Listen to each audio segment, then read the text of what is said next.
नमस्कार। आज हम कैथी लीन की किताब day trading and swing trading the currency market पर थोड़ी गहराई से बात करेंगे। जी। ये किताब फॉरेक्स बाजार यानी विदेशी मुद्रा बाजार को समझने में काफी मदद करती है।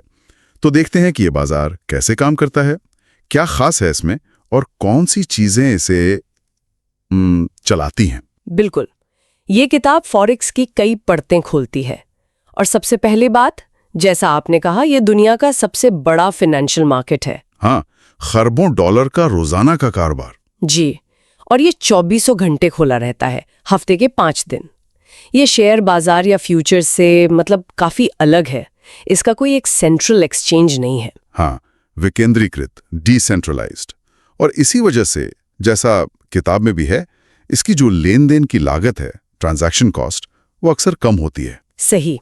शेयरों की तरह ब्रोकरेज नहीं लगता, बल्कि वो स्प्रेड में ही शामिल होता है ना? हाँ बिल्कुल। वो खरीदने और बेचने के रेट का जो फर्क होता है उसी में। और एक और बात, यहाँ वो ट्रेडिंग कर्व्स नहीं लगते। अच्छा, जैसे शेयर बाजार में कभी कभी ट्रेडिंग रोक दी जाती है। हाँ, जब मार्केट बहुत तेजी से गिरता है। फॉरेक्स में आमतौर पे ऐसा नहीं होता। और फिर लीवरेज का पहलू भी बहुत अहम है। हाई लिवरेज मतलब कम पैसे लगाकर भी आप बड़ी पोजीशन ले सकते हैं। जी, लेकिन किताब साफ कहती है ये दो धारी तलवार है। फायदा बड़ा हो सकता है तो नुकसान भी। हाँ, वो तो है। रिस्क मैनेजमेंट बहुत जरूरी हो जाता है फिर। बिल्कुल। और इसी वजह से शायद फॉरेक्स में तकनीकी विश्लेषण टेक्निकल एनालिसिस बहुत पॉपुलर है। अच्छा। हाँ, क्योंकि कीमतें अक्सर मजबूत ट्रेंड्स बनाती हैं, तो ट्रेडर्स चार्ट्स, पैटर्न, इंडिकेटर्स इनका खूब इस्तेमाल करते हैं। कौन से इंडिकेटर्स किताब में कुछ खास बताए गए हैं? कि कोई करेंसी ओवरबॉट है या ओवरसोल्ड, जरूरत से ज्यादा खरीदी या बेची गई है।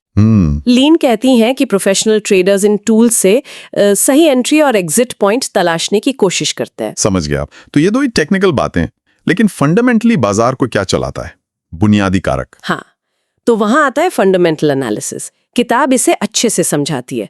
जैसे आप स्टॉक के लिए कंपनी की हेल्थ देखते हैं, वैसे ही करेंसी के लिए उस देश की अर्थव्यवस्था की सेहत देखते हैं। जैसे जीडीपी ग्रोथ। हाँ, जीडीपी, ब्याज दरें, महंगाई यानी इन्फ्लेशन, ट्रेड बैलेंस, ये सब। और ब्याज दरें तो खास तौर पे बहुत असर डालती हैं करेंसी पर। और किताब में ये भी लिखा है कि कुछ आंकड़े ज्यादा महत्वपूर्ण होते हैं, है ना? आपने वो नॉन फार्म पेरोल का उदाहरण दिया था पहले। हाँ, एनएफपी। हाँ। लीन एक उदाहरण देती हैं शायद 2007 का, कि अमेरिका का नॉन फार्म पेरोल डेटा जब आता था तो सिर्फ 20 मिनट में ही यूआरयूएसडी जैसी बड़ी जोड़ी में औसतन 69 पिप्स का मूव आ जाता था। बाप रे, 69 पिप्स सिर्फ 20 मिनट में? हाँ, तो ये दिखाता है कि बड़े इकोनॉमिक डेटा रिलीज कितने असरदार हो सकते हैं। उन पर नजर रखना जरूरी है। और इतिहास से भी सबक मिलते हैं। वो जॉर्ज सोरोस वाला किस्सा बड़ा मशहूर है। हाँ बिल्कुल, 1992 का ब्लैक वेडनेसडे वो एक क्लासिक केस स्टडी है। जॉर्ज सोरोस ने बैंक ऑफ इंग्लैंड के खिलाफ बहुत बड़ा दाव लगाया था। पाउंड पर? हाँ, पाउंड स्टर्लिंग पर। उस समय ब्रिटेन ERM यानी यूरोपियन एक्सचेंज रेट मैकेनिज्म में था। सोरोस और दूसरों को लगा कि पाउंड की कीमत जरूरत से ज्यादा रखी गई है और ब्रिटेन की अर्थव्यवस्था उसे संभाल नहीं पाएगी। तो उन्होंने बेचना शुरू कर दिया। जबरदस्त बिकवाली की। इतना दबाव बना कि बैंक ऑफ इंग्लैंड को आखिरकार पाउंड डिवैल्यू करना पड़ा और ERM से बाहर निकलना पड़ा। तो ये दिखाता है कि बड़े प्लेयर्स और मार्केट सेंटिमेंट कितना पावरफुल हो सकता है सेंट्रल बैंक के खिलाफ भी। बिल्कुल, ये दिखाता है कि बाजार की धारणा कभी-कभी नीतियों पर भी भारी पड़ जाती है। एक और दिलचस्प बात किताब में वो है करेंसीज के बीच का रिश्ता, कोरिलेशन। हाँ, कोरिलेशन। लीन बताती हैं कि कुछ करेंसी जोड़े एक साथ चलते हैं, पॉजिटिव कोरिलेशन, और कुछ उल्टी दिशा में यानी नेगेटिव कोरिलेशन। जैसे कोई उदाहरण? जैसे यूरो USD और USD CHF, यूरो डॉलर और डॉलर स्विस फ्रैंक, इनमें अक्सर मजबूत नेगेटिव कोरिलेशन देखा जाता है। किताब में एक महीने के डेटा का जिक्र है, -0.94 कोरिलेशन। मतलब लगभग परफेक्ट उल्टा। हाँ, काफी हद तक। जब एक ऊपर जाता है तो दूसरा नीचे। तो ये समझना रिस्क मैनेजमेंट में बहुत काम आता है। सही बात है, ताकि आप अनजाने में एक ही तरफ का रिस्क ना ले लें। बिल्कुल। मान लीजिए आपने यूरो USD खरीदा और USD CHF भी खरीद लिया, तो शायद आप उतना बड़ा डॉलर रिस्क नहीं ले रहे जितना सोच रहे हैं। समझ गया।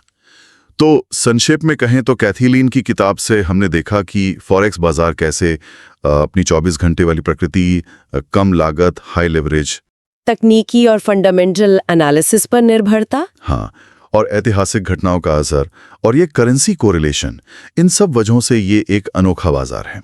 सही कहा। और किताब इसी बात पर जोर देती है कि इस बाजार में जानकारी तो जरूरी है, लेकिन सिर्फ जानकारी काफी नहीं। अच्छा। हाँ, उसका सही विश्लेषण, एक मजबूत रणनीति, कड़ा अनुशासन और खास तौर पर रिस्क मैनेजमेंट, ये सब मिलकर ही सफलता दिलाते हैं। बिल्कुल। और जाते जाते एक सवाल मन में आता है। किताब टेक्निकल और फंडामेंटल एनालिसिस की बात तो करती है, पर वो ट्रेडर की साइकोलॉजी और रिस्क मैनेजमेंट पर भी बहुत जोर देती है। तो क्या ऐसा हो सकता है कि बाजार को समझने से भी ज्यादा मुश्किल खुद को समझना और अपनी भावनाओं पर काबू रखना हो? क्या वही असली चुनौती है सफल ट्रेडिंग में? ये बहुत अच्छा सवाल है। शायद सबसे बड़ी चुनौती यही है, अनुशासन और भावनाओं पर नियंत्रण। इस पर सोचना एक बात है, जरूर सोचिएगा।